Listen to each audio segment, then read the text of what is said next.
Við erum að þróa lausn fyrir blinda einstaklinga til að hjálpa þeim að skynja umhverfið og ferðast í umhverfinu. Heilinn hefur alveg gríðarlega hæfileika til þess að endurskipuleggja sjálfan sig. Þannig að ef við missum til dæmis eitthvert skynfæri, ef við missum til dæmis sjón, þá geta önnur skynfæri tekið yfir. Við erum með myndavélar á hausnum og við tökum upplýsingar úr þessum myndavélum, matreiðum upplýsingarnar og síðan gefum við viðkomandi upplýsingar rauninni hvort að hlutir séu fyrir framan hann hurð, stigi upp eða niður, hóla í jörðinni og svo koll á kolli.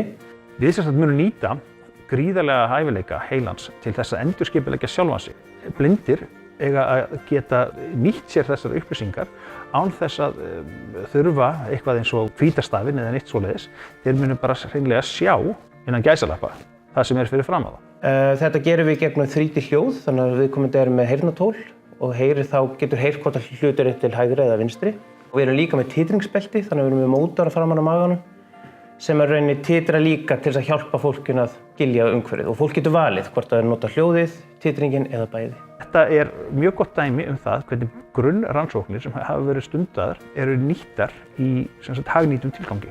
Við hönnum mjög stór og viðamikla lausn en það er mjög auðveldlega hægt að búa til einfalda lausn og koma inn á markað. Og þetta er eitthvað sem margir innan samfélagsblindra og sjónskertra hafa beðið um.